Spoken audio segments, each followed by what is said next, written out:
মায়েরা কেন বুঝতে পারছে না গত 1 মাসে তাকে অস্থির করেছে সে? কেমন যেন দিগ্ভ্রান্ত লাগে, কোনো কিছুই বুঝে উঠতে পারে না সে।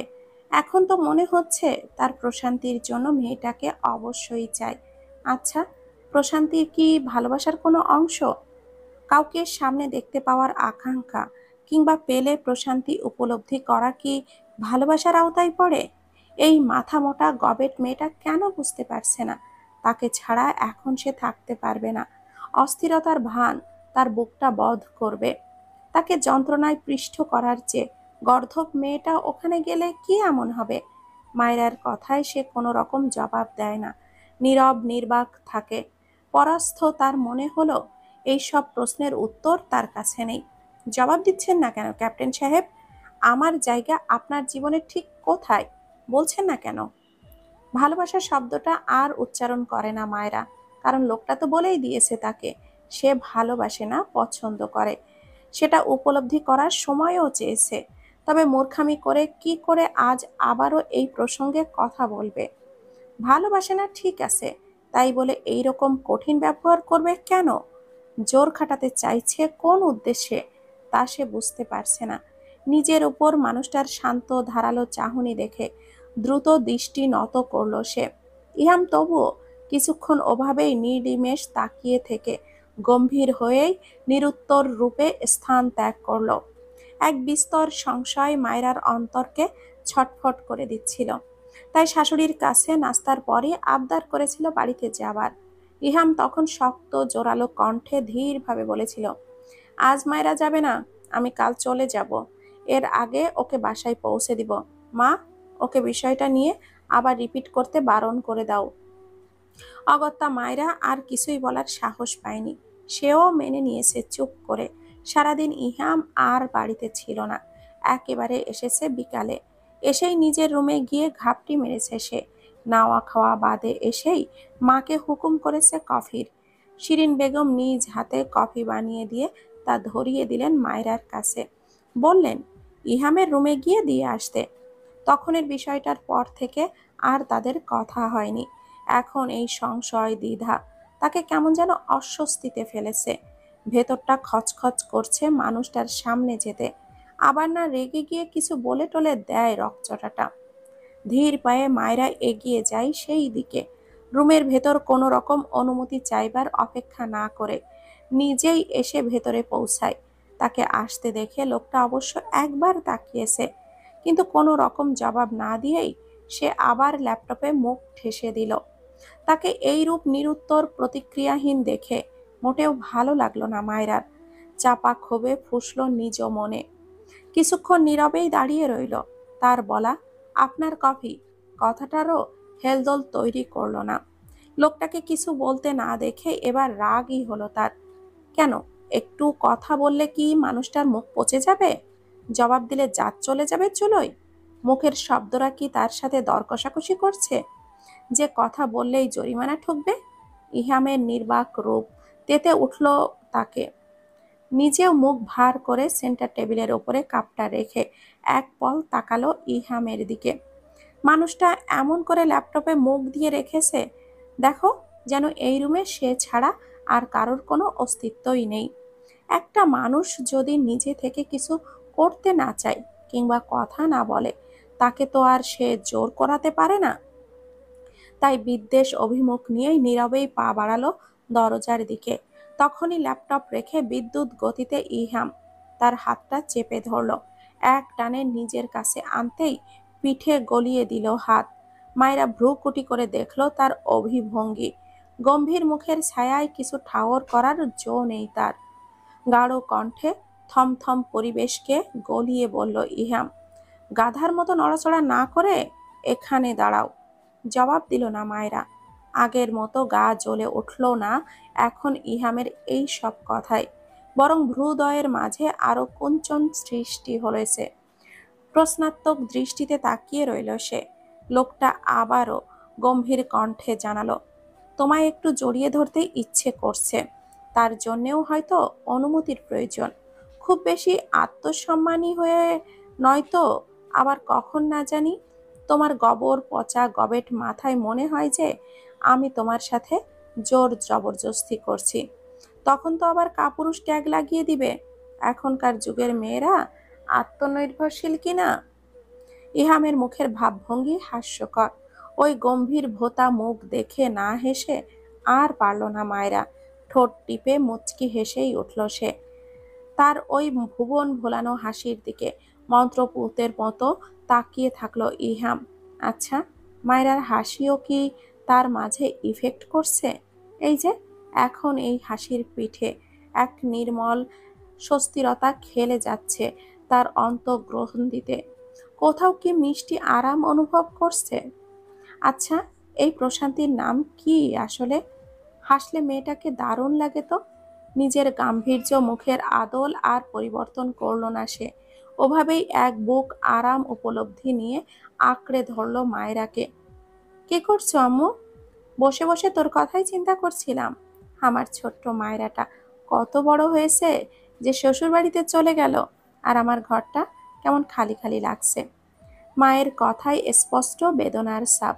এই বেদনা বুঝি তার বুকেও প্রভাব ফেলল। বুকটা কেঁপে উঠল তার। আচ্ছা, মেয়েদের বিয়ের পর কেন স্বামীর বাড়িই থাকতে হয়? দীর্ঘ ১-২ যুগ যে ওখানে থেকে সে বড় হয়েছে, সেই মায়া ছিঁড়ে কেন স্বামীর বাড়িতে চলে আসতে হয়? ২ দিনের জন্য এসেছে, তাতেই ভেতরে একটা শূন্যতার বেদনা। এরপর কি করে যে এত এত যন্ত্রণা নিয়ে একেবারে চলে আসবে তা সেও জানে না। এক্ষেত্রে তার মনে হয় মেয়েদের জীবন আসলেই অসহনীয় কষ্টের। প্রসঙ্গ পাল্টাতে মায়েরা গলা কেশে বলল, আচ্ছা আম্মু, কি করছো তুমি? বিকালে কিছু নাস্তা করেছো? ওষুধগুলি ঠিক করে খাচ্ছ তো? আর নাস্তা, আমার ঘরের পাগলিটা নেই যে পিছু পিছু ঘুরঘুর করবে নাস্তার জন্যে। এটা খাবে ওটা খাবে তার কত বায়না করবে, তাই ইচ্ছা করেনি বানাতে। এবার আগেবেগি মায়েরা কেঁদেই ফেলল। ফুঁপিয়ে উঠলেও বুঝতে দিতে চাইল না। ব্যর্থ প্রতিক্রিয়ায় লুকানোর চেষ্টা করল তা। নাক টেনেই বলল,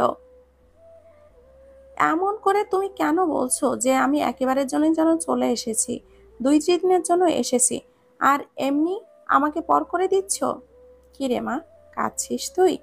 আমার একা ঘরে ভালো লাগছে না, দম বন্ধ হয়ে আসছে রে। তুই শ্বশুরবাড়ি একেবারের জন্য চলে গেলে আমি কার সাথে বকবক করব বল? আমার কাছে সারাক্ষণ আবদার কে করবে? কাকে শাসন করব আমি? সেটা ভেবেই তো আমার বুকটা ছিঁড়ে যাচ্ছে রে। মা মেয়ে দুইজনেই ফোনের দুই দিক থেকে নীরবে কাঁদছে। মায়েরার হৃদয় অত্যন্ত কোমল, কারোর একটু কথায় তার প্রভাব পড়ে খুব বেশি। এই যে কেউ একটু আহ্লাদি গলায় কথা বললেই তার ইচ্ছা হয় কেঁদে ফেলতে। একদম বাজে বকবে না, আমি তো বলিনি আমাকে বিয়ে দাও। এই বয়সেই বোঝা ভেবে তাড়াতাড়ি সরিয়ে ফেলতে চেয়েছিলে, তাই না? এখন কাঁদছো কেন আম্মু? ফাতেমা বেগম মুখে কাপড় গুজে কাঁদলেন, যার কারণে গলা দিয়ে আর কোনো কথা বের হচ্ছে না ওনার। কান্না থামিয়ে চাটা করে খাও, তোমার মাথাটা ধরেছে বোঝাই যাচ্ছে। আর আব্বুর সাথে আবার ক্যাচ ক্যাচ করো না। কাল তো আমি চলেই আসছি তোমাকে জ্বালাতে। এখন রাখছি। চোখের পানিটুকু মুছে নিলেও ভেতরের পীড়াটা লেপনের কোনো উপায় পেল না মেয়েটা। পরিবার থেকে ছিন্ন তার হৃদয় ফাটা বেদনা বুঝি মেয়েদের অন্তঃগহ্বরেই লুকায়িত থাকে। শিরিন বেগমের ডাকে চোখ মুছে নাক ঝেড়ে মায়েরা ঘর থেকে বের হলো। ড্রয়িং রুমে তখন শুধু শিরিন বেগম আর শিপু বসে রয়েছে। সোফার উপরে বসে মুভি দেখছে মনোযোগ দিয়ে। তাকে দেখেই মিষ্টি করে হাসলেন ভদ্র মহিলা। আদর মেশানো গলায় শুধালেন, মায়েরা আম্মা, সন্ধ্যায় কি নাস্তা খাবে? কি বানাবো? মায়েরা জবাব দিল না। তার মাথা নিচু করে নেওয়ার দৃশ্যে কপাল কুঁচকে চিন্তিত ভঙ্গিতে প্রশ্ন করলেন শিরিন বেগম, কি হয়েছে আম্মা? এইদিকে তাকাও তো, দেখি দেখি। মায়েরা নিঃশব্দে মুখ তুলল। ভেজা চোখ দেখে ব্যস্ত হলেন মহিলা। এই মেয়ে, কাঁদছো কেন? দেখি, তাকাও আমার দিকে মা। কি হয়েছে বলো? আমার বদমাইশটা আবার কিছু বলেনি তো তোমায়? মায়েরা মাথা দিয়ে না বোঝালো, চোখের পানিও ছেড়ে দিয়েছে এতক্ষণে। ঠোঁট উল্টে কাতর স্বরে বলল, আম্মুর জন্য মনটা খারাপ লাগছে মা। শিপুও মুভি ছেড়ে মনোযোগ দিয়ে তাকিয়ে আছে তাদের দিকে। শিরিন বেগম ম্লান হাসলেন। দেখো মেয়ের কাণ্ড। মাথায় হাত বুলিয়ে দিলেন তিনি। চোখ মুছে আদর করলেন। আমায় মা বলে ডাকছে, আবার বলছে আম্মুর জন্য মন খারাপ করছে। আমাদের মেয়ের জীবনই এটা। আর এক কোল ছেড়ে আরেক কোলে আসতে হয়। আমি আমার এক মেয়েকে দিয়ে থাকছি না, আরেকটাকে দিতে হবে না? সব মেয়েকেই শ্বশুরবাড়িতে যেতে হয়। প্রথম প্রথম কষ্ট হলেও যখন নিজের সংসারের দায়িত্বে পড়ে যায় কাঁধে, সংসারটা নিজ হয়ে যায়, তখন আর এত খারাপ লাগে না।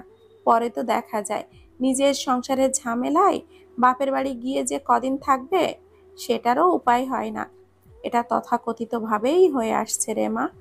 মায়েরা মাথা নুইয়ে কান্না করছে। আসলেই তার খুব কষ্ট লাগছে। শিরিন বেগম চোখ মুছলেন আবারও। মায়েরার হাতটা টেনে নিয়ে যেতে লাগলেন রান্নাঘরে। আয় তো মা, দেখি আজ তোর পছন্দের কি নাস্তা বানানো যায়। তবু আর কাঁদিস না মা। অম্বরের কালো রং গাঢ় হয়ে ভাবে ছুঁয়ে গেছে চৌধুরী বাড়িতে। চারিদিকে শুধু মৃদু আলো, সবাই ঘুমে কাত হয়ে আছে। এদিকে এক বিছানায় দুই নরনারী নীরবে বিছানার দুই দিকে ঘাপটি মেরে শুয়ে আছে। দুজনের চোখের পাতা তখন খোলা বইয়ের মতো। কারোর চোখে ঘুমের নামটিও নেই। তবু রুমের কোনো শব্দ নেই। পিনপতন নীরবতা চারিদিকে। দুজনের মাঝেই খানিক ফাঁকা জায়গা। দুজনের ভেতরেই তখন আলাদা আলাদা এক অস্থিরতা বিরাজ করছে।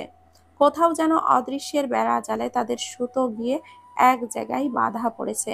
তবুও মুখ ফুটে কেউ কিছুই বলে না। সবটা ঠিক করার প্রচেষ্টার মাঝেই রয়েছে। শুধু বিপরীত মানুষটাকে নিজের সাথে নিঃশব্দে শুয়ে থাকার ব্যাকুল একটা অনুভূতি দুজনকেই ব্যস্ত করেছিল। অতঃপর নিজের উদ্রেক চাপা রাখতে না পেরে ইহাম চট করেই ঘাড় বাঁকিয়ে পেছন ফিরল। মায়েরা তখন উল্টো পিঠে গুটিসুটি হয়ে শুয়ে আছে। ঝড়ের বেগে ইহাম ছুটে গেল মায়েরার নিচে, বাঁ হাত ঢুকিয়ে এক টানে নিজের কাছে নিয়ে এলো। বুকের গভীরে মিশিয়ে নিয়ে দুই হাত দিয়েই জড়িয়ে ধরল মায়েরাকে। ঘাড়ে মুখ গুজে দিতেই মায়েরা একটু নড়ে চড়ে উঠল। ভেতরটা তার অস্থির অনুভূতিতে মেতে উঠেছে। মানুষটার এইভাবে জড়িয়ে ধরা তার নিঃশ্বাসকে পিষে দিচ্ছে যেন। আরেকটু নড়তেই ইহাম ফিসফিস কণ্ঠে বলল, প্লিজ মায়েরা, চলো না আমার সাথে। এদিকের সব আমি সামলে নেব। তুমি প্লিজ আমার সাথে কোয়ার্টারে ফেরো। কেন বুঝতে চাইছো না তোমাকে ছেড়ে এখন আমার থাকতে কষ্ট হবে, অস্থির লাগবে ভেতরটা। প্লিজ চলো না আমার সাথে। গা শিউরানো কথাগুলি শরীরে কাটা দিচ্ছে মায়রার। সেই সাথে থমকেও গিয়েছে তার চিন্তাধারা। হঠাৎই লোকটাকে এইভাবে কথা বলছে কেন? কথার সুর, ছন্দ সবকিছু অদ্ভুত লাগছে তার কাছে। এই মানুষটা তার সাথে কি আহ্লাদি করে কথা বলছে? কণ্ঠে এত সরলতা, কোমলতা কেন? মানুষটা না বলেছিল সে বাকি সবার মতো আহ্লাদে গদগদ হতে পারে না? তবে এই কোমল সুরের মানে কি? এবার আসার পর থেকে কঠিন মানুষটা কখনো যেন নিজের রুক্ষতা থেকেও বের হয়েছে। এই যে তার জন্মদিনের সারপ্রাইজ প্ল্যানিং, তাদের কাটানোর প্রথম রাত, কাল রাতের কথাগুলি, যত্ন নিয়ে ফুসকা খাইয়ে দেওয়া, চোখের চাহনি, সোহাগ, সব কিছু কি কাঠিন্যতার টপকে ভেতরে কোমলতার প্রবেশদ্বার নয়? এই যে এখন শিহরণ তোলা কণ্ঠ, তাকে নিয়ে যাওয়ার আকুতি, নিজের অস্থিরতা প্রকাশ করা, সব তো তার রুক্ষতার বিপরীতের পাত। কাঠিন্যতার উল্টো পিঠে চলে নিজের ব্যাকুলতার প্রকাশ করছে কেন মানুষটা? শ্বাসরুদ্ধকর পরিস্থিতিতেই মায়েরা শুকনো ঢোক গিলল। একটু নড়ে চড়ে হাতটা সরানোর চেষ্টা করতেই কানের লতিতে উষ্ণ নিঃশ্বাস পড়ল। লোকটার ক্রোধ কিংবা অভিমানের ধাতে হিস হিস ভাবে ভার কণ্ঠে শোনা গেল কেবল, বুঝেছি বেয়াদব মেয়ে, স্বামীর কথা শুনবে কেন? আদব নেই তো ভেতরে হয়েছো? ও তো আস্ত একটা মাথা মোটা বেয়াদব।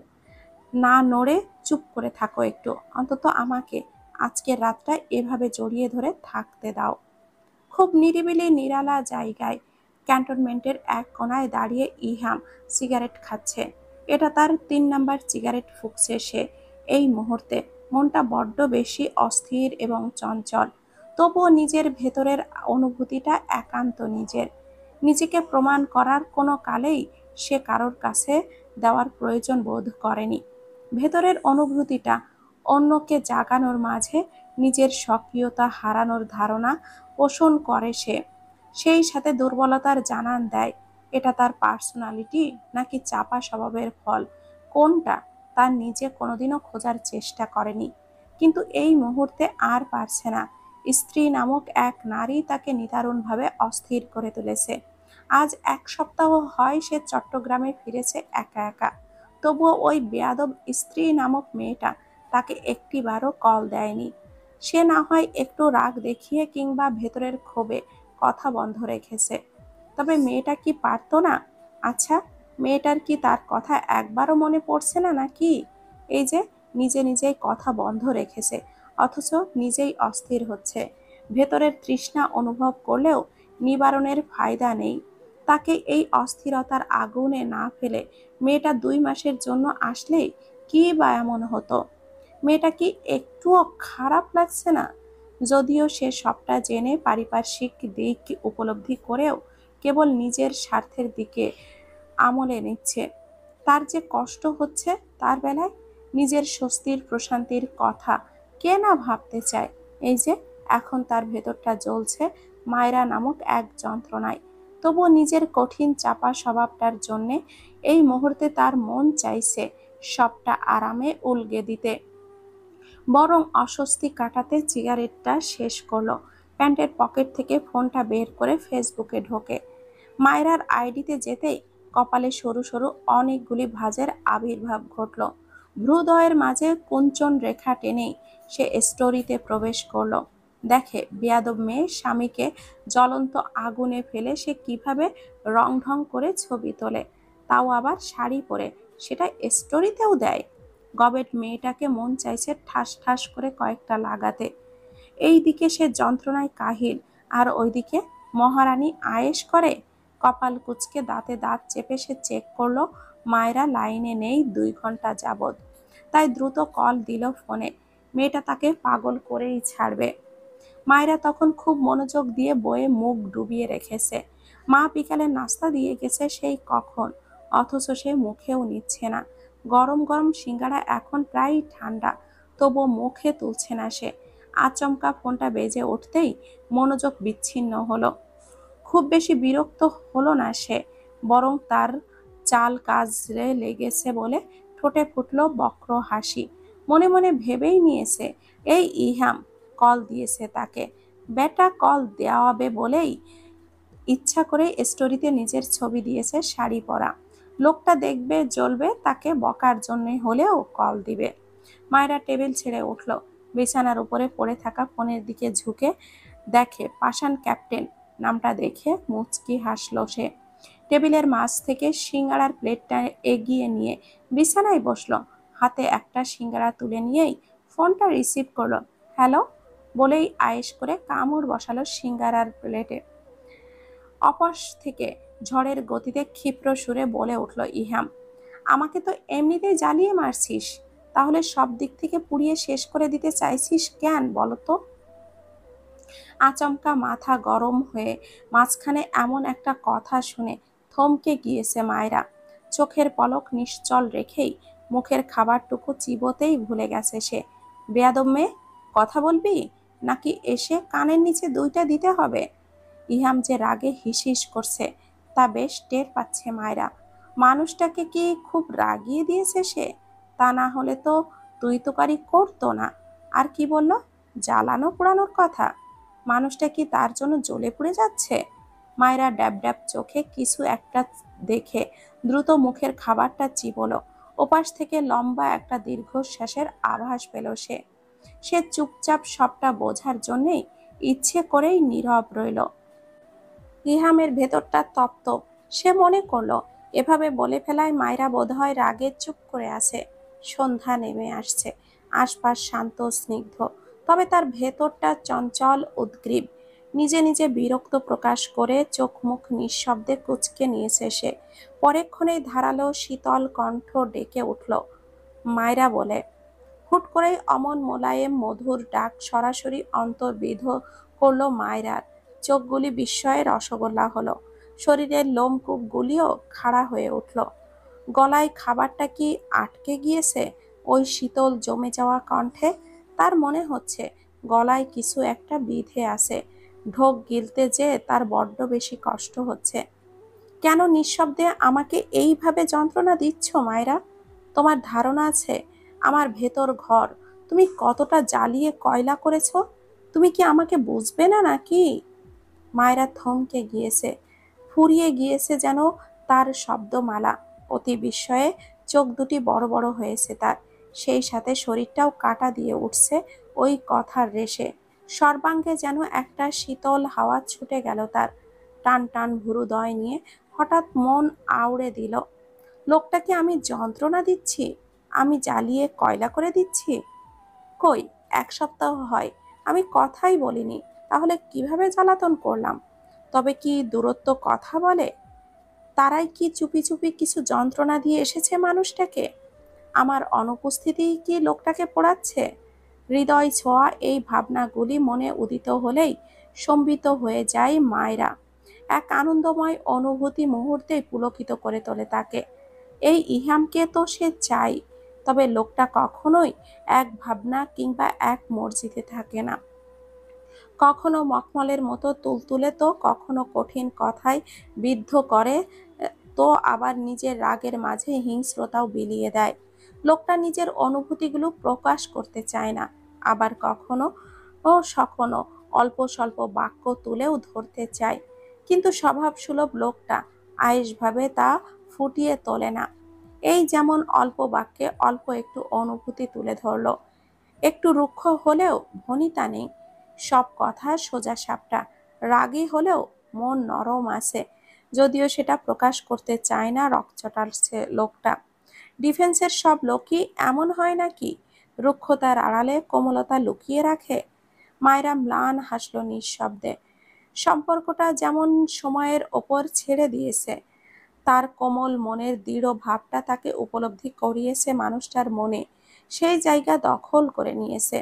সেটা আজ হোক কিংবা গতকাল, একটা সম্পর্ক যতই হোক না কেন, তার স্বল্প বুদ্ধি তাকে জানান দিয়েছে অল্প একটু সময় দেওয়ার।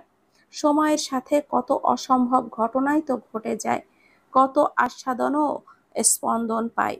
যাকে পছন্দ করে মনের গভীর থেকে স্বামী হিসাবে মেনে নিয়েছে, তার জন্যে কিছু না হয় সময় ব্যয় করেই দেখল।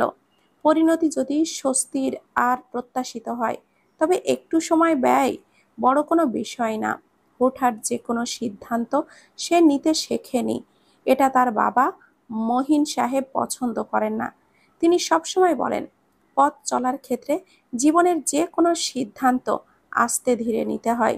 সিদ্ধান্ত সহজ হোক বা কঠিন, ছোট হোক কিংবা বড়, সেটা সর্বদা সময় নিয়ে ভেবে চিনতে ধীরে সুস্থে নিতে হয়। এর প্রভাব জীবনে পড়বেই। মনে রেখো, একটা সঠিক সিদ্ধান্তই পারে জীবনকে সুন্দর থেকে সুন্দরতম করতে। একটু সময় নিয়ে হলেও উত্তম সিদ্ধান্তটাই গ্রহণ করা উচিত যে কোনো কাজে, কারণ জীবনের সাথে সিদ্ধান্ত ওতপ্রোতভাবে জড়িত। হঠাৎ তীক্ষ্ণ গলায় ওপাশ থেকে বলে উঠল ইহাম, এই মাথা মোটা বলদ, মুখে কি অজগর ঢুকেছে? কথা বলছিস না যে? আমি কি বলেছি শোনা যাচ্ছে না? আপনি কিন্তু আমাকে তুইতকারি করছেন। রাগ ঝাড়তে এতদিন পর কল দিয়েছেন আমায়, তাহলে কিন্তু আমি এইসব সহ্য করব না। ফোন রাখছি। আবারও ফোঁস করে নিঃশ্বাস ফেলার ধ্বনি শুনেই মায়েরা ঠোঁট টিপে হেসে উঠল। হাতি কাদায় পড়লে চামচিকাও লাথি মারে? কি বিড়বিড় করছেন, স্পষ্ট করে বলুন। আমি বললেই কি তুমি শোনো আমার কথা? শুনি না বলছেন? যতটুকু শুনি তা কি ঢের নয় বলুন? আপনি তো কানা করিও আমার কথা শুনতে চান না ক্যাপ্টেন সাহেব। তুমি মনে হয় বলতে আসো কথা। গত 7 দিন একটাবারও কল এসেছে তোমার ফোন থেকে? কাট কাট। বাহ, দ্যাটস গুড। এই না হলে পিচ্ছি বউ। মায়েরা ঠোঁট টিপে হেসে উঠল। হাতের সিঙ্গারাটায় এবার পুরোপুরি ঠান্ডা হয়েছে। সেই যে এক কামড় বসিয়েছিল, এরপর ইহামের কথার ধরনে আর ইচ্ছা হয়নি কামড় দেওয়ার, বরং লোকটার অস্থিরতা উপভোগ করা তার কাছে বেশি মজার লাগলো। ইস, লোকটা মনে হচ্ছে জ্বলে পুড়ে যাচ্ছে। তো পিচ্চিকে কল দিয়েছেন কেন? কে বলেছে কল দিতে? 7 দিন হয়ে গিয়েছে, আরো 7 মাস যাক, সেটা তো আপনাকে দিয়ে ভালোই পারা যাবে। রাখছি আমি। খবরদার, কল রাখবে না। কথা আছে তোমার সাথে আমার। লোকটার কড়া গলার কথা শুনেও হাসি পেল তার। কারণ তার খুব ভালো করেই জানা আছে মানুষটা কি নিয়ে কথা বলছে। এর জন্যে দুই একটা বকা শুনলেও তার কিচ্ছুটি যায় আসবে না, বরঞ্চ আরো উপভোগ করবে। কারণ সেগুলি হবে লোকটার ভেতর থেকে নির্গত জ্বলনের অগ্নি স্ফুলিঙ্গ। কি কথা? ওপাশ থেকে লোকটার শান্ত দৃঢ় কণ্ঠ শোনা গেল, সরল অথচ তীক্ষ্ণ কণ্ঠে শুধালো, তোমাকে ফেসবুকে ছবি দিতে বারণ করেছিলাম মায়েরা। এগুলি আমার একদম পছন্দ না। কেন দিলে তবে? মায়েরা নিঃশব্দে হাসল।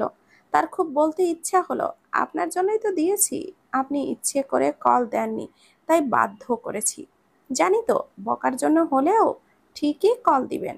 তবে মুখে বলল, আমার ফোন, আমার ছবি, আমার ফেসবুক, তাই ইচ্ছাটাও আমার। বাঁকা কথা শুনে মুহূর্তেই চটে গেল ইহাম। দাঁত কেটে ক্রোধ পিষল।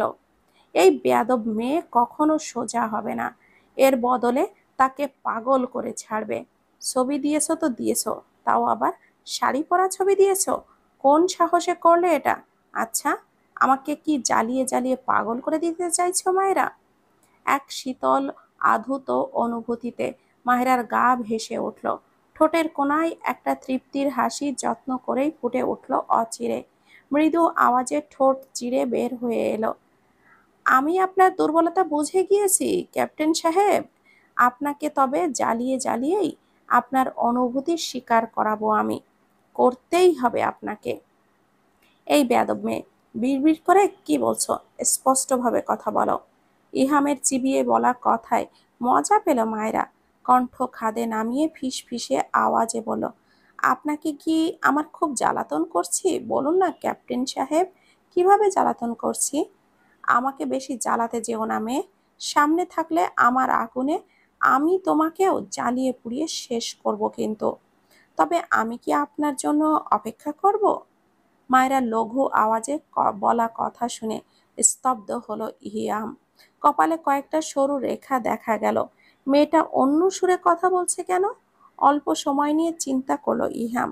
শান্ত স্বরে শুধালো, জ্বালার জন্যে তুমি মনে হয় খুব আগ্রহী মায়েরা? কেন নয়? বেশি বেড়েছো তো বলে মনে হচ্ছে। কোন দিক দিয়ে? এক গালে বক্র হাসল ইহাম। তার চতুর মস্তিষ্ক তাকে কিছু ইঙ্গিত দিচ্ছে। সে চাইছে না পরীক্ষার আগে মেয়েটার পাগল মাথা আরো বিগড়ে যাক। তাই কথার মালা আর দীর্ঘ না করেই ইতি টানবার প্রস্তুতি নিল। শান্ত তীক্ষ্ণ কণ্ঠে জানালো, আজে বাজে মতলব রেখে পরীক্ষা চলে আসছে, তার প্রস্তুতি নাও।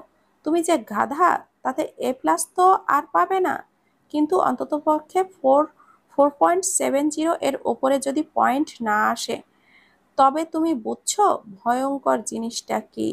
তাই নজরটা এখন পড়াশোনায় দাও। আর শেষ একটা কথা, লাস্ট ওয়ার্নিং দিচ্ছি, ভুলেও যদি শাড়ি পরা ছবি ফেসবুকে দিতে দেখে, তো করবেন কি আপনি? দূরে থেকে আর কি বা করতে পারবেন? মায়রার কোমল কণ্ঠে হেয়ালিপনার কথাগুলি সহ্য করতে পারল না ইহাম। তার ভেতরের অনাকাঙ্ক্ষিত অস্থিরতা তাকে কাবু করে নিচ্ছে। এই মুহূর্তে যা অসম্ভবকেই স্পৃহা শুধুমাত্র মেয়েটার কণ্ঠে জাগছে। এভাবে কেন কথা বলছে সে? তাকে জ্বালিয়ে ভস্ম না করে কি এই মেয়েটা শান্ত হবে না নাকি? দিন দিন মেয়েটা তাকে ইচ্ছাকৃত অনিচ্ছাকৃত অস্থির ব্যাকুল করে তুলেছে। মেজাজ তার তুঙ্গে উঠল। রাগে ফোঁস করে জানালো, আরেকবার শুধু দিয়ে দেখিস, পৃথিবীতে যে প্রান্তে থাকি একেবারে তোকে জানে মেরেই তবেই আমি আসব। খট করে কলটা কাটার শব্দ হলো। মায়েরা খানিকটা ভয় পেল লোকটার কথায়। এত রেগে গিয়েছে মানুষটা, তাকে জানে মারার হুমকিও দিল। বিস্ময়ের ভাব কাটতেই ব্যাপারটায় ভীষণ মজা পেয়ে হেসে উঠল মায়েরা। লোকটা যে নাস্তানাবুদ হচ্ছে তা প্রস্ফুটিতন স্পষ্ট। এই জাদুকরী তৃপ্তিতে আবারও বেখেয়ালি হাসল সে। ক্যাম্পের ভেতরে তখন ইহাম অন্যান্য সৈনিকদের ট্রেনিং দেওয়াতে ব্যস্ত। এই মুহূর্তে নিজের মায়ের কল পেয়ে চিন্তিত হলো সে। কপাল কুঞ্চন করে শঙ্কিত ভাবটা আরো গাঢ় করল। এই অসময়ে মায়ের ফোন কেন এলো? তিনি তো তাকে ডিউটি টাইমে কখনো কল দেন না। কিছু হলো না তো আবার ওইদিকে? ইহাম একটু দূরে নীরব জায়গায় দাঁড়িয়ে কলটা রিসিভ করলো। পরনে তার ইউনিফর্ম আর প্যান্ট আর খাকি রঙের একটা টি শার্ট। প্রশস্ত বুকটা টান টান করে পেশিবহুল হাতগুলি দৃশ্যমান করে ধীর রূপে দাঁড়ালো। সংশয় জড়ানো কণ্ঠে সালাম দিল। ওপাশ থেকে শিরিন বেগম সালামের জবাব নিতেই এবার মোটা গলায় প্রশ্ন করলো ইহাম, কি হয়েছে মা? ডিউটি টাইমে কল দিলে যে, ওইদিকে সব ঠিকঠাক? আমতা আমতা করে শিরিন বেগম উত্তর দিলেন, এদিকে সব ঠিকঠাক আছে বাবা, আসলে একটা প্রয়োজনে তোকে কল করেছিলাম, খুব দরকার। কি হয়েছে মা? ডিউটিতে আছি, তাড়াতাড়ি বলো, সিরিয়াস কিছু নয় তো? শিরিন বেগম নিজের ছেলেকেই ভয় পাচ্ছেন। অবশ্য ছেলে বড় হয়েছে, বিচক্ষণ বুদ্ধিমান বেটা ছেলে, তাই যে কোনো বিষয়ে ছেলের সিদ্ধান্ত গ্রহণ করা যায়। এমনকি কখনো কখনো কোনো বিষয়ে মা বাবা দুজনেই তাকে খানিক ভয়ও পান। কথাটা বলতে তিনি ইতস্ত বোধই করছেন। ছেলে যে রকচটা, যদি মুখের উপরে না করে দেয় তখন? তা না, হ্যাঁ করানো সম্ভব নয়। তবুও জোর দিয়েই বললেন তিনি, আসলে তোর খালাতো ভাই হিমেলের বিয়ে, তোর খালামণি দাওয়াত দিয়েছে, বলেছে যে যে করেই হোক না কেন ফেনীতে যেতে হবে। মা, দাওয়াত দিয়েছে যাও, এটা আমাকে জিজ্ঞাসা করে যেতে হবে কেন? ওপাশে শিরিন বেগম চুপ রইল। চিন্তা করলেন কিভাবে কথাটা বলা যায়। ওনাকে চুপ থাকতে দেখে ইহাম ধারালো গলায় বলে উঠল, মা, তুমি কি কোনোভাবে আমাকে বিয়েতে যেতে কল দিয়েছ? দেখো, আমি আমার বাপের চাকরি করি না যে 2 দিন পর পরই ছুটি পাবো। দেশের জন্য কাজ করি, চাইলেই সব সম্ভব হয় না মা। আরে না, তোকে যেতে বলছি না। আমি তো জানি এখন চাইলেও তুই ছুটি পাবি না। তো এখন কল দিয়েছো কেন? তুমি জানো না অন ডিউটিতে আসি আমি? রাগ করিস না। আসলে বাবা, আমি চাইছিলাম আমাদের সাথে মায়রাকেও নিয়ে যায়, তোর খালামণিও খুব করে বলেছে। এবার ইহামের রাগই হলো, মেজাজ গরমের মাত্রা অনুযায়ী তরতর করে বাড়ল। কপাল আরো কুঁচকে এলো তার। চোখ সরু করে গম্ভীর কণ্ঠে জানালো, পাগল হয়েছ মা? ওকে নিয়ে যেতে হবে কেন? আর 2 মাস বাকি আছে ওর ফাইনাল এক্সামের, আর তুমি বলছো ওকে নিয়ে বিয়ে খেতে যাবে? ওর যেতে হবে না, তোমরা যাও। আরে শোন না, 3 দিনের ব্যাপার তো, এত রাগ করার কি আছে? নিয়ে যাই মেয়েটাকে, ওরও ভালো লাগবে। মেজাজ খারাপই লাগছে ইহামের। দুপুরের রোদে শরীর জ্বলছে নাকি রাগে বুঝতে পারছে না। মায়রাকে নিয়ে ওই ফেনী যাবে তার মা, দেখে রাখতে পারবে কি ওই মেয়েকে? পড়াশোনা রেখে এখন বিয়ে খাওয়ার কি আছে? মায়ের জোর গলায় অনুরোধ কিছুই শুনল না ইহাম। তার এক কথা, মায়রাকে যেন নিয়ে যাওয়া না হয়। অন্তত সে তো জানে এর প্রকৃত কারণ। যদিও বা সে থাকতো, তবে আলাদা একটা কথা ছিল। কিন্তু এভাবে মায়রাকে এখানে কিছুতেই পাঠানো যাবে না। তাও আবার হালিমা আন্টির বাড়িতে। যদি আবার কিছু একটা হয়? না, কোনো দরকারই নেই ওই মেয়ের যাওয়ার। মা, শুধু শুধু এটা নিয়ে কথা বাড়িও না তো। মায়েরা যাবে না, ওকে এসবে টেনো না। তোমরা বিয়ে খেয়ে এসো, ওকে নিয়ে আমি অন্য সময় যাব। তোর কোনো কথাই আমি এবার শুনবো না ইহাম। মেয়েটা সারাক্ষণ পড়তে পড়তে নাকি এখন মাথা ব্যথা করে। একটু ঘুরে আসলে ওরও ভালো লাগবে। 3 দিনে পড়ার এমন কোনো ক্ষতি হবে না। আমরা কাল রওনা হব, রাখছি এখন। মায়ের কল কাটতেই সূক্ষ্ম উদ্বিগ্ন এক ভাব ঝুঁকে বসল তার আঙিনায়। কপালের চিকন রেখা আরো গাঢ় হলো। ভেতরের উদ্বেগ তাকে অস্থিরই করল প্রবলভাবে। তার মূল চিন্তার বিষয় তো হালিমা আন্টির ছোট ছেলে হাসিবুল্লাহকে নিয়ে। শালা আবুলটা 1 নাম্বারের লুচ্চা। মেয়ে দেখলেই চুলকানি বাড়ে তার। আর তার অনুপস্থিতিতে যদি মায়রার সাথে কোনো অসভ্যতা করে, ওই হারামজাদাটা তো করবেই পিছেল মেজাজের সাথে। দুশ্চিন্তা সংশয় মিলে মিশে একাকার হয়ে বিতৃষ্ণা বিরক্তিতে স্কেল তরতর করে বাড়ল। বেলা 11টার দিকে 3 মা মেয়ে রওনা হয়েছে ফেনীর উদ্দেশ্যে। মহিন সাহেব পরশুদিন বিয়েতে যাবে, তাই নিজস্ব প্রাইভেট কার করেই শিরিন বেগম, শিফু আর মায়রা রওনা হয়েছে। মায়রার আদল হাস্যোজ্জ্বল, মন ফুরফুরে, উচ্ছ্বাস নিয়ে এদিকে ওদিকে তাকাচ্ছে।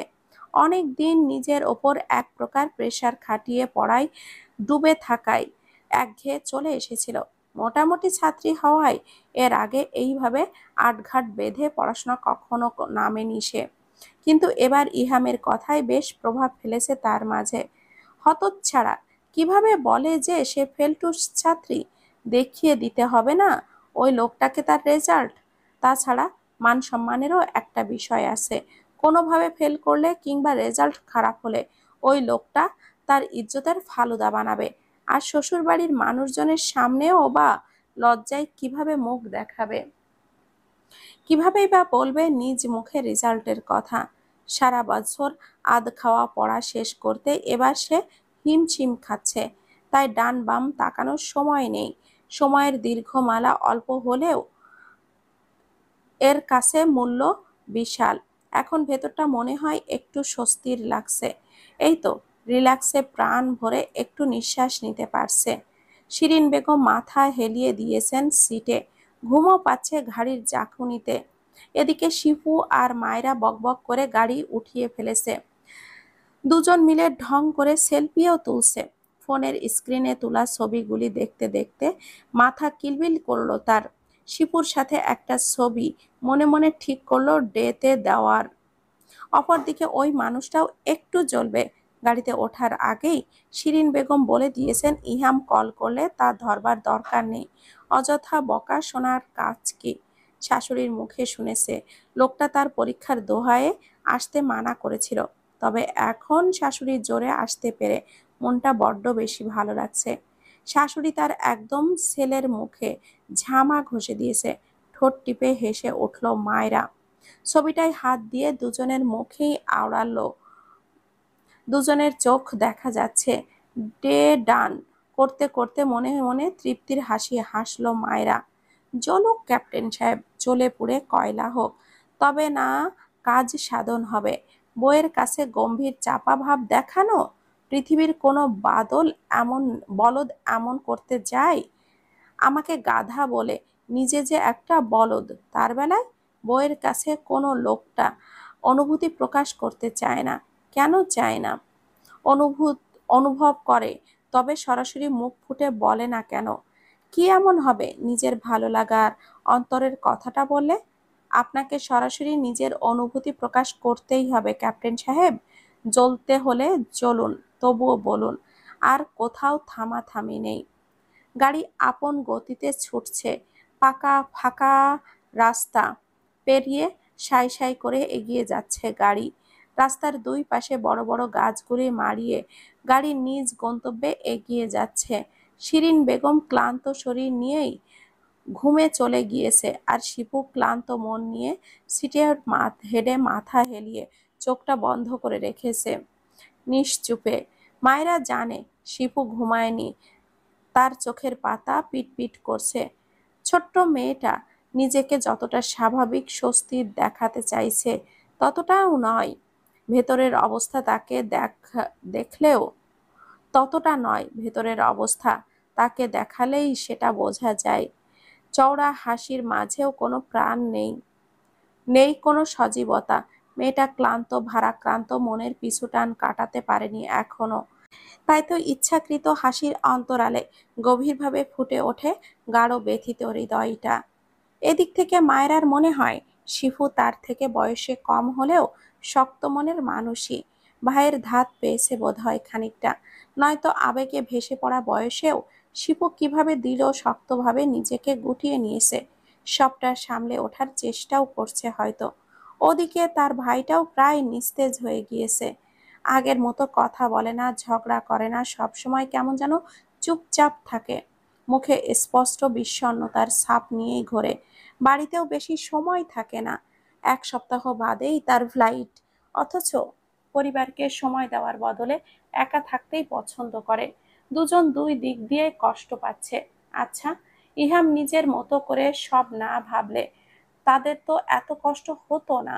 দুজনেই কষ্ট পাচ্ছে, তার চেয়ে এক করে দেওয়া কি যুক্তিসঙ্গত ছিল না? যুক্তিতে চাপা পড়ে যাওয়া বিষয়টা কি আবার তোলা যায়?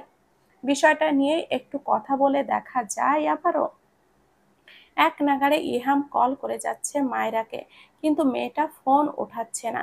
চিন্তায় ব্যাকুলতায় শরীর জ্বলছে, মেজাজ খিটখিট করছে বিচু। মেয়েটা কল কেন ধরছে না? ফোনটা তুলে কথা বললে কি হবে তার? এই মেয়েটা মনে হয় তাকে না মেরে শান্ত হবে না। সেই কখন থেকে কল দিয়েই যাচ্ছে, অথচ ধরার নাম নেই। ভেতরের অস্থির ব্যাকুলতার ভাব ক্রমশ ঝড়ের বেগে বাড়ছে। সামান্য কল ধরা নিয়ে আজ তার এত অস্থির লাগছে কেন? মেয়েটা তো এমনই, খামখেয়ালিতে মত্ত হওয়া তেড়া একটা মেয়ে। মাথার তারেও মেয়েটার সমস্যা আছে, নয়তো এতগুলি কল দেওয়ার পরেও কেন ধরছে না মেয়েটা? ইচ্ছে করে এমন করছে কি? মায়রার আজকে কল না ধরা তার রাগের বদলে দুশ্চিন্তায় পতিত হয়েছে। মেয়েটা একটু কল ধরে বললেই হয় ওখানে গিয়েছে কিনা বা সব ঠিক আছে কিনা। এদিকে যে চিন্তায় চিন্তায় তার বুকটা ব্যথায় জর্জরিত হচ্ছে, দমটা আটকে আসছে। সেই দিকে কি কোনো ধারণা আছে ওই বলদ মেয়ের? একটা মেয়ে, এই মেয়েটা নিশ্চয় তাকে মেরেই শান্ত হবে। ফোঁস করে নিঃশ্বাস ফেলল ইহাম। ভেতরটা বড্ড চঞ্চল হয়ে উঠেছে তিক্ত অস্থিরতায়। সব কিছুতেই কেমন বিরক্ত অনুভব করছে। ধীর গতিতে ইব্রাহিমকে আসতে দেখে নিজেকে শান্ত করার চেষ্টা করলো। ঢোক গিলে অভিভঙ্গি বদলানোর অভিপ্রায়ে গলা কাশল। অতঃপর ইব্রাহিমকে কিছু বলার সুযোগ না দিয়ে নিজ থেকেই শান্ত অস্থির কণ্ঠে শুধালো, কাউকে কখনো ভালোবেসেছো লেফটেন্যান্ট ইব্রাহিম? আচমকা এমন কথায় বিস্ময়ে থমকে গিয়েছে ইব্রাহিম। চোখ বড় বড় করে বিস্মিত দৃষ্টিতে তাকিয়ে রইল সামনের গম্ভীর লোকটার দিকে। হলো কি স্যারের? প্রেম ভালোবাসা নিয়ে কখনো তো মানুষটা কিছু বলে না, বরং সবসময় এড়িয়ে যায়, কিন্তু এখন এমন কথা কেন? আচ্ছা, স্যারের চোখে মুখে কি চিন্তার অস্থিরতার ছাপ? বইয়ের সাথে কি কিছু হয়েছে? ঝগড়া টগড়া বাধায়নি তো কর্নেল শিয়াবুদ্দিনের মতো? লোকটা বউকে প্রচন্ড ভালোবাসে এই বয়সে এসেও, কিন্তু বউকে সময় দিতে পারে না বলে টুকটাক বিষয়েও ঝগড়া লেগে থাকে, আর বউয়ের সাথে ঝগড়া করে এসে রাগ ঝাড়ে তাদের ওপর। কি হলো ইব্রাহিম, তুমিও বোবা হয়ে গিয়েছো নাকি? হঠাৎই ক্যাপ্টেনের কড়া গলা শুনে অপ্রস্তুত হয় ইব্রাহিম ছেলেটা। থতমত খেয়ে তাকায় অসহায় দৃষ্টিতে। শুকনো ঢোক গিলে কোনো রকমে বলে, জি স্যার। ভালোবেসেছো কাউকে? মানে সিরিয়াসলি এমন একটা কোমল মনের প্রশ্ন কিনা তার স্যার ধমকে জিজ্ঞাসা করছে। যেভাবে তাকিয়ে ধমকাচ্ছে তাতে নিশ্চয় কেউ গভীর প্রেমে ডুবে থাকলেও স্যারের সামনে এসে বেমালুম ভুলে যাবে। এই স্যারের যে রুক্ষতা, তাতে তার এই ছোট্ট বউটিকে কি করে? তার কাছে মনে হয় ডিপার্টমেন্টের সবচেয়ে রাগী রুক্ষতা বোধহয় ক্যাপ্টেন ফাহাদ ইহাম চৌধুরীরই। স্যারের সব কিছুর মাঝে রুক্ষতা থাকা চাই। এই যে ভালো নরম একটা প্রশ্ন উনি এমনভাবে করবেন যে মনেই হবে না উনি সহজভাবে কিছু জানতে চাইছেন কিংবা সহানুভূতি প্রকাশ করছেন, বরঞ্চ বলার ধরন শুনে নিঃসন্দেহে মনে হবে সব কিছুতেই যেন কঠোরতা মিশে আছে। সেই স্যারের মুখে ভালোবাসার কথা শোনা একটু আশ্চর্যের বিষয়। ইব্রাহিম ঢোক গিলল, থেমে জবাব দিল, না না স্যার। তাহলে আর তোমায় বেকার জিজ্ঞাসা করছি কেন? ধ্যাত, বিরক্তিকর। স্যার, কিছু জানতে চাইলে বা বলতে চাইলে আমাকে জিজ্ঞাসা করতে পারেন। তীক্ষ্ণ সরু চোখে ইব্রাহিমকে দেখে সিগারেট জ্বালালো একটা। ঠোঁটের পাখে কায়দা করে সেটা টান মেরে চোখ ফেরালো অন্যদিকে। বাগানের টকটকে লাল গোলাপের দিকে কিছুক্ষণ তাকিয়ে সরল নরম কণ্ঠে শুধালো, ভালোবাসা কি ইব্রাহিম? ইব্রাহিম অতি আশ্চর্য হলেও ঠোঁট টিপে হেসে উঠল। তার ধারণা তবে ঠিক, স্যার তার ভালোবাসায় ফেসেছে। চেহারায় এক সূক্ষ্ম অস্থিরতা, চোখে কারোর জন্য গাঢ় ব্যাকুলতা। নিশ্চয় বইয়ের প্রেমে মজেছে স্যার। গলা কাশলো ছেলেটা। ধীর কণ্ঠে বলল, স্যার, ভালোবাসা হলো অন্তরের একটা সূক্ষ্ম অনুভূতি। এটা মন মস্তিষ্কের বিষয়, যা অনুভব করা যায় গভীরভাবে। ভালোবাসা মানে একটা আবেগ স্যার, তীব্র একটা আকর্ষণ, ভালো থাকার প্রশান্তিতে থাকার একটা নির্ভেজাল মহা ঔষধ। ধরতে পারেন হৃদয়ের একটা আলো, যা কখনো রৌদ্রের মতো উজ্জ্বল তো কখনো হিম শীতল অনুভূতি। আপনি যখন কাউকে ভালোবাসবেন তখন আপনার কাছে সেই মানুষটার একটা গুরুত্ব আপনার অন্তরে স্থান নেবে। তার সব কিছু আপনাই ভাবাবে। তার আনন্দ আপনাকে আনন্দিত করার চেয়ে বেশি তার কষ্ট আপনাকে দগ্ধ দিবে। ওই মানুষটার কিছু হলে দেখবেন ঠিক আপনার নিঃশ্বাস আটকে আসবে। তার জন্য একটা চিন্তা আপনার মস্তিষ্কের এক কোণায় ঠাঁই নিবে। ভালোবাসলে সেই মানুষটাকে যত্নে রাখতে হয়, সব কিছু থেকে আগলে রাখতে হয়। আপনার মনে প্রবল এক আকাঙ্ক্ষা জাগবে, সেই মানুষটার প্রতি তীব্র একটা নেশাময় আকর্ষণ আপনাকে আলোড়িত করবে। তার উপস্থিতি আপনাকে যেমন আনন্দ ও প্রশান্তি দিবে, তেমনি তার অনুপস্থিতি আপনাকে তার চেয়েও অধিক পোড়াবে। ভালোবাসার নির্দিষ্ট কোনো সংজ্ঞা নেই স্যার, এটা কেবল অন্তরের গভীর স্থল থেকে অনুভবের এক মিশ্র আধুত অনুভূতি। এই জন্যই হয়তো রবীন্দ্রনাথ বলেছিলেন, ভালোবাসা কেবল পাওয়া নয়, তা অনুভব করাই যথেষ্ট। ইহা মনোযোগ দিয়ে স্থিরভাবে দাঁড়িয়ে সবটা শুনল, ভেতরের গহীন থেকে কিছু একটা অনুভব করলো নিভৃতে। এই সবগুলি কি তার সাথে হচ্ছে? ভেতরের নীরব আন্দোলনের মানে কি এর আওতায় নয়? গভীরভাবে ভাবল ইহাম। ততক্ষণে তার সিগারেট শেষ। শেষ ধোঁয়াটুকু শূন্যে ছুঁড়ে ঘাড় বাঁকিয়ে তাকালো ইব্রাহিমের দিকে। ছেলেটা নিশ্চয়ই তার তীক্ষ্ণ শানিত নজর দেখে কাঁচুমাচু হয়ে গিয়েছে। কপালের সূক্ষ্ম ভাঁজটা ইহাম পরিষ্কার ফকফকে করল। শান্ত ধীর কণ্ঠে বলল, তুমি তো দেখছি কবিদের মতো ধারণা দিচ্ছ ইব্রাহিম। উজ্জ্বল শ্যাম বর্ণের মুখটা লজ্জায় লাল হয়ে গিয়েছে ছেলেটার। স্যারের মুখে প্রশংসা শুনে মাথা নত করে নিয়েছে সে। থাকো, আসছি। চুপ করে মাথা তুলল ইব্রাহিম, কপালের রেখা তুলে গটগট করে বলল, captain, commanding officer Ashraful Islam আপনার সাথে মিটিং রেখেছে, আমাদেরকে এক্ষুনি যেতে হবে। ইহাম ফোঁস করে দম ছাড়ল। নিশ্চয় আবারও কাজের ফোয়ারা। একবার নির্লিপ্ত দৃষ্টিতে ফোনের দিকে তাকিয়ে দীর্ঘশ্বাস ফেলে আবারও ছুটল সিও এর বিল্ডিং এর দিকে। ফেনীতে পৌঁছাতে পৌঁছাতে মায়রাদের 4টার উপরে বেজেছে। গাড়িতে থেকে নামতেই এত মানুষের ঘিরে ধরা মায়রাকে বেশ অপ্রস্তুতে ফেলে দিয়েছে। লাজুক কায়ায় মাথা নত করে নিয়েছে সে। শ্বশুরবাড়ির এত এত আত্মীয়ের সামনে বেশ বিব্রত বোধই করছে। হালিমা বেগম মায়রাকে 2 হাতে আগলে নিয়ে ঘরে প্রবেশ করলেন। তুমি যে এসেছো, আমি কত খুশি হয়েছি যে মা, বলে বোঝানো যাবে না। আপাকে বারবার বলেছিলাম ইহামের বউকে নিয়ে আসতে, আম্মা আছে দেখবেন বলে যে কতবার সেই কথা আওড়েছে। আসো মা, ভেতরে আসো। একে তো বিয়ে বাড়ি, তার উপরে ঢাকা থেকে মেহমান আসায় ঘিরে নিয়েছে তাদের। ঘরে মানুষের গিজ গিজ। শহর থেকে গ্রামে কেউ আসলে যেমন মানুষের ঢল পড়ে যায়, তেমন ভিড় জমেছে বাড়িতে। আশেপাশের মানুষজনও দেখতে এসেছে কে এলো। চারিদিকে এত মানুষজন দেখে লঘু অস্থিরতায় ইতস্থ অনুভব করছে মায়েরা। বিছানায় পা ঝুলিয়ে বসে আছে। লোকে এসে এসে তাকে দেখে যাচ্ছে। ওড়না টেনে মাথা নুয়ে আছে সে। খুবই বিব্রত বোধ অবস্থা। গাড়িতে যতটা না অস্থির লেগেছে, এখন তার চেয়ে বেশি অস্বস্তি।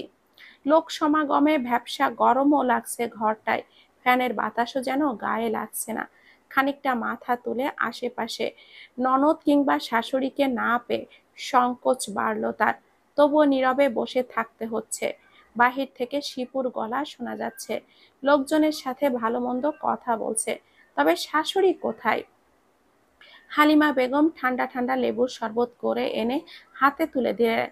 মায়রাকে জোর করে হাতে ধরিয়ে দিলেন তিনি। মাথায় হাত বুলিয়ে দিলেন, বললেন, খাও মা খাও। ভ্যাপসা গরমে ভেতর কাহিল। আশপাশ না দেখে চুমুক দিয়ে গ্লাসের সবটুকু শরবত শেষ করলো সে।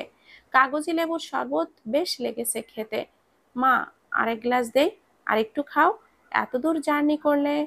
বেশ ভদ্রতার সাথে নম্র গলায় জবাব দিল মায়রা, না খালামণি, আর লাগবে না। ইতস্ত বোধ করে জানতে চাইল, আচ্ছা খালামণি, মা কোথায়? হালিমা বেগম হাসলেন। উত্তর দেবার আগেই এক বৃদ্ধ মহিলা, কই দেহি তো, সর তোরা দেহি আমার নাত বউয়ের চাঁদ মুখটা, বলতে বলতে লাঠিতে ভর দিয়ে এগিয়ে এলেন। ওনাকে ধরে ধরে শিরিন বেগম নিয়ে আসছেন। মায়েরা বুঝলো এটা তার নানি শাশুড়ি। শুনেছেন ওনার মেরুদণ্ডের সমস্যার কারণে ঘন্টার পর ঘন্টা রাস্তায় তিনি বসে থাকতে পারেন না। তাই আক্তের সময় যাওয়া উনি হয়নি ওনার। পাশের গ্রামেই তার নানা শ্বশুরের বাড়ি। ভদ্রলোক জীবিত নেই এখন, 80 বছরের বৃদ্ধা, দেখতে এখনো পাকা আমের মতো লাল টুকটুকে। কুঁজো হয়ে লাঠি ভর করে হাঁটেন তিনি। ওনাকে কেঁপে কেঁপে আসতে দেখে চট জলদি করে মায়েরা উঠে দাঁড়ালো। এগিয়ে গিয়ে পায়ে হাত লাগিয়ে সালাম করবার আগেই বাঁধ সাধলেন বৃদ্ধা আর তার শাশুড়ি দুজনেই। মায়েরা নীরবে কুলসুমা বেগমকে ধরে ধরে নীরবে বিছানায় বসালেন। বৃদ্ধা হাত বাড়িয়ে টেনে তাকেও বসালেন নিজের কাছে। পিটপিটি চোখ দিয়ে তাকিয়ে বললেন, বউ তো মাশাআল্লাহ, চাঁদের টুকরা রে শিরিন। জি আম্মা, আমার বউ চাঁদের টুকরাই।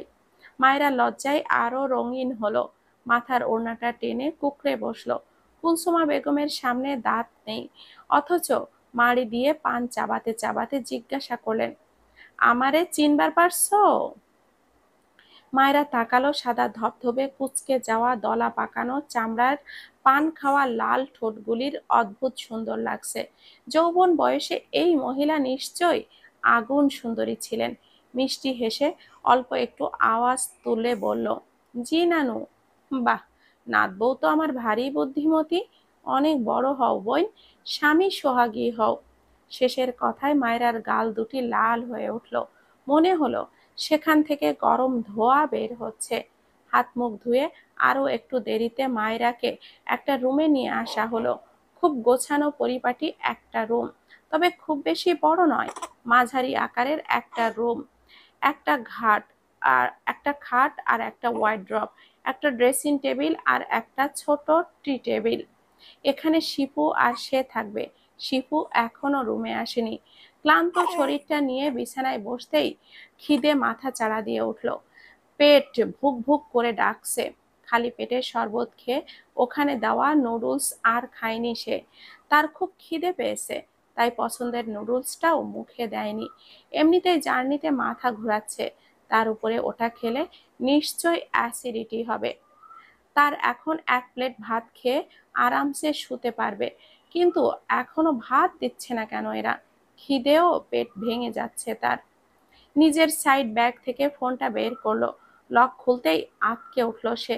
চোখ বড় বড় করে রসগোল্লার মতো তাকিয়ে থাকলো ফোনের দিকে। পাষাণ মানব নাম্বার থেকে 47টা কল। সিরিয়াসলি? ওই মানুষটা এতবার কল দিয়েছে তাকে? শুকনো ঢোক গিলল। পরেক্ষণেই এক শীতল আবেশে শরীরের খিদে ক্লান্তি সব ভুলিয়ে দিল। ঠোঁটে একটা ফুটলো হাসি, সন্তুষ্টির হাসি। লোকটা আজকাল আধপাগল হয়েছে বুঝি। তার জন্যে করা অস্থিরতাগুলি বেশ উপভোগ করছে সে। ফোনে চার্জও আছে 2%, তাই দ্রুত কল দিতে গেল মানুষটাকে। নিশ্চয়ই রেগে গিয়েছে। তাকে ধমকও দিতে কৃপণতা করবে না মানুষটা। তবে নাম্বারটা ডায়াল করার আগেই শিপু এসে হাজির। ক্ষীণ কণ্ঠে জানালো, ভাবি চলো, আমু ডাকছে খাবারের জন্যে।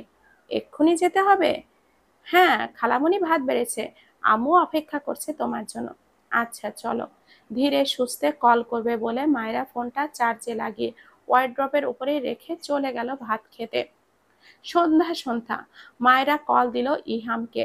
এবার রিং হয়ে এমনি এমনি কেটে গেল। আরেকবার কল দিলে মানুষটা নিজে থেকেই কল কেটে দিয়েছে দেখে মন খারাপ হলো মায়েরার। ভেবে নিল লোকটা হয়তো ব্যস্ত আছে, নয়তো রাগে কল ধরছে না। মন খারাপ মুখেই ঠাঁই নেওয়ার পূর্বেই কল ঘোরালো ইহাম। মলিন মুখটা মুহূর্তের বদলে একেবারে হাস্যোজ্জ্বল দেখালো। হ্যালো, তবে আমার কথা মনে হলো তোমার? আমি তো ভেবেছি স্বামী নামক বস্তুটাকে ভুলে গিয়েছো। ইহামের কড়া কথা শুনে হেসে উঠল সে। তবে বুঝতে পারলো লোকটা খানিক রেগেই আছে, তাই নিজে থেকেই বলল, আসলে আমার ফোনে চার্জ ছিল না, আর আমি ঘুমিয়েও গিয়েছিলাম। একদম মিথ্যা কথা বলবা না মায়েরা, ভালো হবে না। তুমি ইচ্ছে করে আমাকে জ্বালাতেই কল ধরনি। মায়েরা আর জবাব দিল না। এটা সত্যি, প্রথম 4-5 বার যখন ইহাম কল দিয়েছে তখন সে ইচ্ছা করেই রিসিভ করেনি, কিন্তু এরপর সত্যিই সে ঘুমিয়ে গিয়েছিল। আমাকে জ্বালাতে বেশ ভালো লাগছে তোমার, তাই না? তাই আগুনের গায়ে বাতাস করছো আরো বৃদ্ধি পেতে। ভুলে যেও না, এই বাতাসে বাতাসে তুমিও সেই আগুনের সংস্পর্শে চলে আসবে। হুম, বললেই হলো। এত সোজা নাকি সবকিছু? আমার এত শখ নেই আগুনে পোড়ার। তবে আমাকে পুড়িও না, আমি পুড়লে তোমাকে নিয়েই পুড়বো মাথা মোটা। মায়েরা থম মেরে রইল, কথার তাৎপর্য বোঝার জন্য চুপটি করে রইল সে। ওপাশ থেকে কিছুক্ষণ নীরবতা পালন করে স্থির গম্ভীর কণ্ঠে প্রশ্ন করলো ইহাম, খাওয়া দাওয়া করেছো? হুম, গুড। এখন আমার কথা শোনো। হ্যালো, আপনার কথা ভালো করে শোনা যাচ্ছে না তো। এত শব্দ কেন আপনার ওখানে? গাড়িতে আছি। কোথাও যাচ্ছেন? হুম, মিশনে। আপনার এক জীবন এই মিশন মিশন করেই কাটবে? তার বিড়বিড় করে বলা কথাটা নিজ দায়িত্বে বুঝে নিয়েছে অপর দিকের মানুষটা। এক শীতল কণ্ঠে সেই কথার জবাব দিল সে। কি করব বলো? বউ তো আর আমার স্বামী স্বামী করে না, তাই আমাকে মিশন মিশনই করতে হয়। বউ বউ না করলে বউ আর স্বামী স্বামী করবে কেন? বউকে রোজ ভালোবাসা দিলে বউ এমনি এমনি স্বামী স্বামী করবে, কোনো প্যারা নাই। স্তব্ধ হয়ে গেল মায়েরা। খালি মুখেই বিষম খেলো সে। বিমূঢ় চিন্তা ভাবনাগুলি আঁচও করতে পারেনি লোকটা এমন ধরনের বেখাপ্পা কথা বলবে। এটা তুমি বেশ চাইতে পারো তাই না আমার পিচ্চি মিসেস চৌধুরী? শুনেছে পুরুষ মানুষ খুব বজ্জাত হয়, তারা একটা অছিলা পেলেই সময় অসময়ে নারী লোকের মতোই খোঁচায়। আর তা যদি হয় গভীর অপ্রত্যাশিত কোনো বিষয় নিয়ে, তাহলে তো কথাই নেই। উল্টোপাল্টা কথা বলবেন না। যত সব আজাইরা মার্কা কথাবার্তা শোনার জন্যে আমি বসে নেই। রাখলাম। শোনো মায়েরা, কথা আছে। আবার কি কথা? আউল ফাউল কথা বলবেন? সিরিয়াস মায়েরা, শোনো আমার কথাগুলি। বাসার সবার সাথে দেখা সাক্ষাৎ হয়েছে তোমার? হুম, হয়েছে। হঠাৎ এই কথা জিজ্ঞাসা করছেন কেন? শোনো, একা একা কোথাও বের হবে না। সবসময় মা কিংবা শিপুর সাথে সাথে থাকবে। কোথাও বের হলেও কোনো একজনকে সাথে নিবে। এমনকি খালি রুমেও একা বেশিক্ষণ থাকবে না। Got it? বিরক্তিতে কপাল কুঁচকে নিল মায়েরা।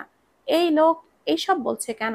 ঘুরতে এসেছে, একটু শান্তিতে থাকতেও পারবে না নাকি 3টা দিন? আশেপাশের কোথাও গেলে কি কাউকে লেজ ধরে রাখতে হবে নাকি? কেউ তার জন্য সবসময় ফ্রি হয়ে বসে থাকবে? সে তো আর বাচ্চা নয়। আর একা রুমেই বা থাকার মানেটা কি? ইহাম কোন ধরনের বারণ করলো এটা? এমন অদ্ভুত নিষেধাজ্ঞা কেন দিচ্ছেন? আমি তো আর বাচ্চা না যে একা থাকলে ছেলে ধলা আমার বস্তায় ভরে নিয়ে যাবে। তার প্রশ্ন শুনে ওপাশ থেকে অল্প সময় নীরবতা বিরাজ করলো। অতঃপর কোমল কণ্ঠেই বলল, ছেলে ধরা না মাথা মোটা বলদি, তোমায় নিয়ে তো যাবে অভিশপ্ত আত্মা। আত্মার কথা শুনে সারা শরীর ভয়ে কাটা দিয়ে ওঠে তার। ভয়ার্ত চোখগুলি বড় বড় করে তাকাই ভাসমানে। ভেতর থেকে শঙ্কিত ধ্বনি কলরবপূর্ণ পরিবেশকে আরো ভুতুড়ে করে দিচ্ছে। বাহির থেকে লোক সমাগমের আওয়াজ। তবে এখন একা রুমে থাকায় ভয় অন্তর খাবলে ধরেছে। কথা বলতে গলা কাঁপছে। প্রচন্ড ভীত চোখে ঘরে দৃষ্টি বলিয়ে কোনো রকম আওয়াজ তুলল সে। আত্মা মানে? মানে খালামণির ননদের আত্মা, যেটা এখনো ওই বাড়িতেই আছে।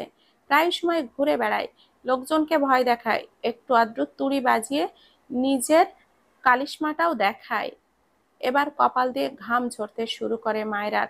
ছোটবেলা থেকে ভূতে তার ভীষণ ভয়। রাত হচ্ছে, সেই সাথে তার ভেতরটা গ্রাস করে নিচ্ছে ভয়ে। আর লোকটা তাকে কিনা আত্মা টাত্মার কথা বলছে।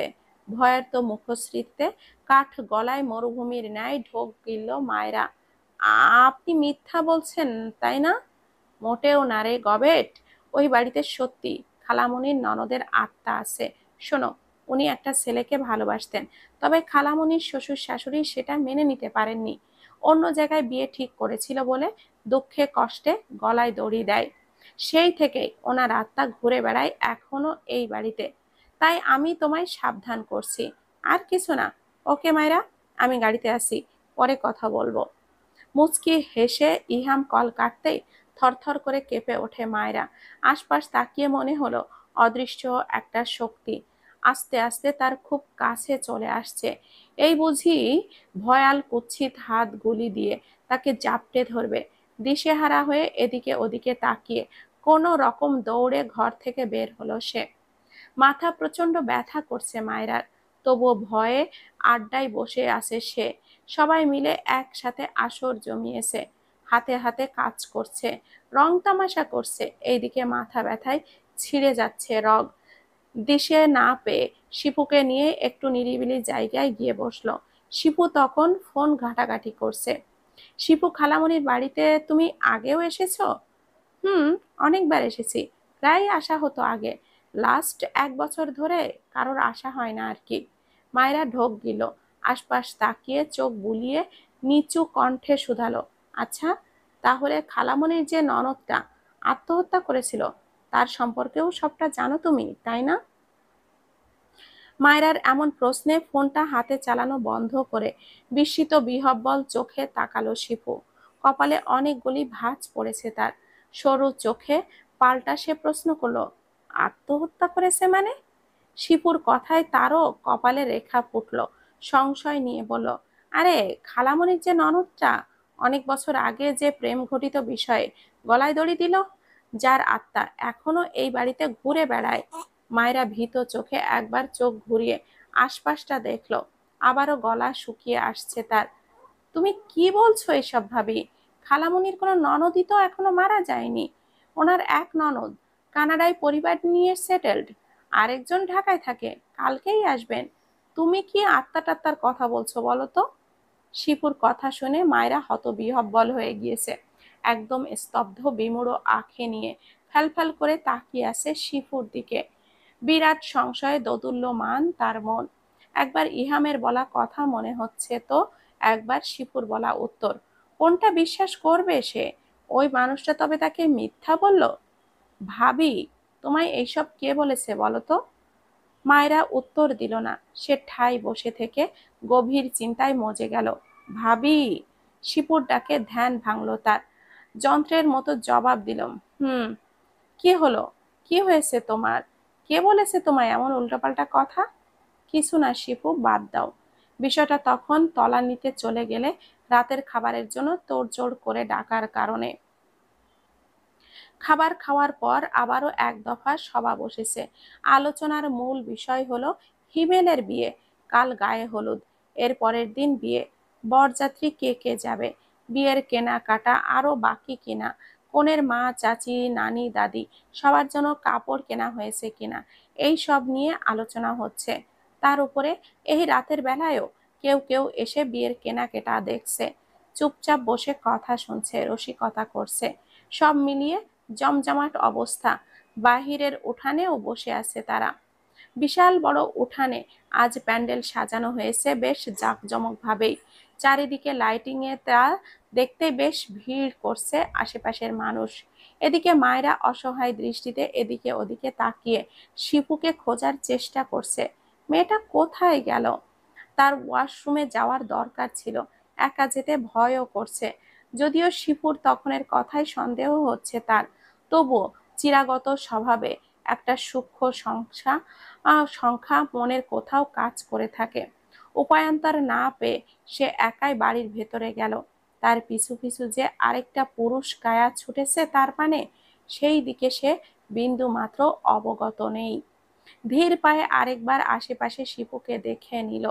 রুমের বাথরুমে না গিয়ে মাঝ রুমের একটা কোনায় কমন বাথরুমে যাবে বলে সেই দিকেই পা বাড়ায়। ঠিক তখনই একটা শক্ত হাত তার কবজি যেন খাবল মেরে ধরেছে। চকিত বিস্ময় নিয়ে সঙ্গে সঙ্গে সে ঘাড় বাঁকায়। আরেক পুরুষের হাতের বন্ধনে নিজের কবজি দেখে আঁতকে ওঠে সে। বিদ্যুৎ বেগে নিজের হাত জোরপূর্বক ছাড়িয়ে এনে স্নিগ্ধ বিহ্বল চোখে তাকায় সামনের পুরুষটির দিকে।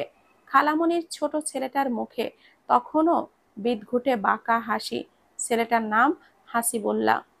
তার এমন হাসি দেখে ভুরু কুঞ্চন হয়ে এলো মায়রার।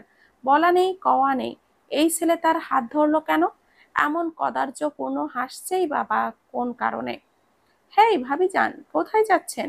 চলুন, আপনায় একটু সঙ্গ দেওয়া যাক। এসব কোন ধরনের ব্যবহার আপনার? আপনার সঙ্গে আমার কোনো প্রয়োজন নেই। আর যান আপনি। কেন ভাবি যান? হাসিবুল্লাহ একদম তার কাছে চলে এলো। ফিসফিস করলো সে, সঙ্গ ছাড়া থাকতে থাকতে কি অভ্যস্ত হয়ে গিয়েছেন?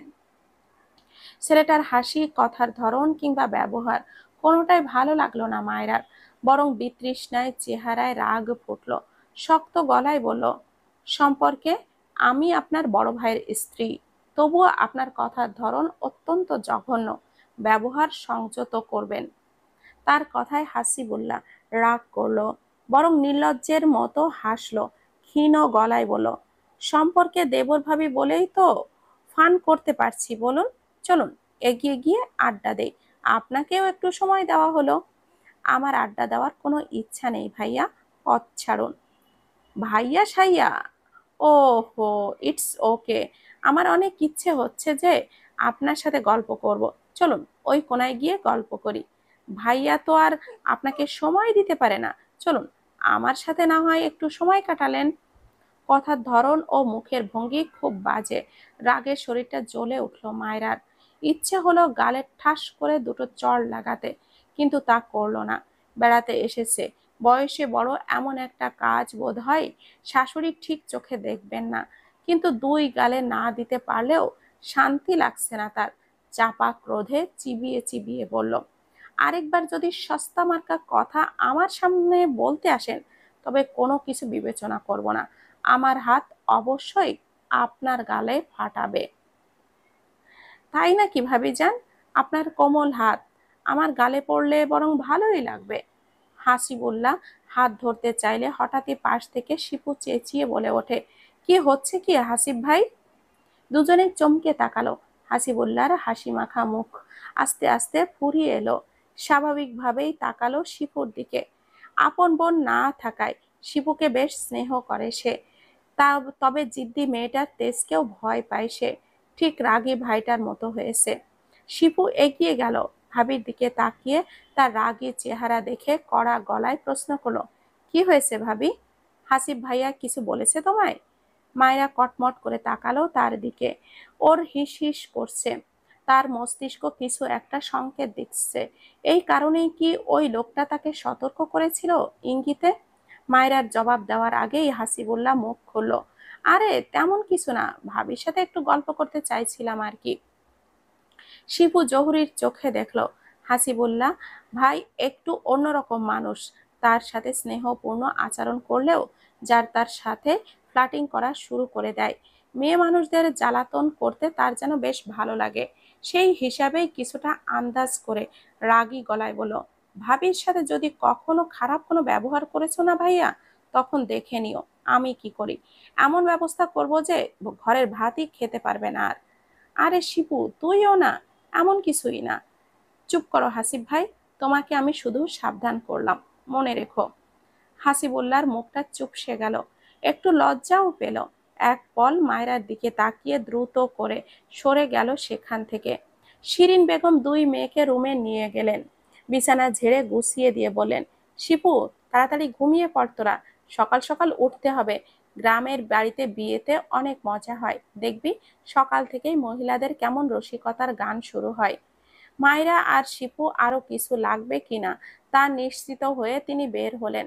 টুকটাক কথা বলতে বলতে মায়রা বিছানায় গেল। শিপুর ফোনে বারবার কল আসায় সে বলল, ভাবি তুমি একটু থাকো, আমি 2 মিনিটে আসছি। দরজা চাপিয়ে দিয়ে শিপু চলে যেতেই মায়রা আবারও উঠল। রাতে লাইটটা অন থাকলে কিছুতেই তার ঘুম আসে না। ড্রিম লাইটের অল্প আলোতে ঘুম ভাঙলে যেন স্বস্তি লাগে। ঘুমটাও ভালো হয় নির্বিঘ্নে। রুমে ডিম লাইট আছে দেখে সে উঠে দাঁড়ালো। এগিয়ে গিয়ে ডিম লাইটটা জ্বালাতেই রুমটায় আবছা আলো বিরাজ করলো। এই লাইটের আলো ক্ষীণ, খুব বেশি দেখা যায় না কিছু। হাতড়ে বিছানার দিকে এগিয়ে যেতে থাকলে দরজা খোলার আওয়াজ হলো। শিপু এসেছে ভেবে মায়েরা বলে উঠল, শিপু কষ্ট করে দরজাটা ভেতর থেকে বন্ধ করে এসো। কোনো জবাব এলো না। ঘাড় বাঁকিয়ে শিপুকে দেখার জন্যে পেছনে ঘোরার আগেই মনে হলো একটা শক্তপোক্ত শরীর তাকে আষ্টে পৃষ্ঠে জাপটে ধরেছে। মুহূর্তে সারা শরীরে এক শীতল ভয় ছুঁয়ে যেতেই কারোর বাহু বন্ধনে কেঁপে উঠল তার সর্বাঙ্গ। চোখে মুখে এক ভীত আতঙ্কের ভাব গভীরভাবে চেপে বসলো। বাহুবন্ধন আরো প্রগাঢ় হতেই শঙ্কিত হৃদয় আঁতকে উঠল তার। ভয়ার্ত শরীরটা আস্তে আস্তে নিস্তেজ অসাড় হয়ে আসছে। শূন্য মস্তিষ্কটা কোনো বার্তাই প্রদান করছে না। গলা ফাটিয়ে চিৎকার করার শক্তিও পাচ্ছে না নিষ্প্রভ ক্ষীণ শরীরটায়। তবুও অজানা একটা ভয়, গভীর আতঙ্কে তাকে জানান দিল কিছু একটা করতে হবে। অপ্রীতিকর ভাবে এই রাতে তাকে কে জড়িয়ে ধরবে?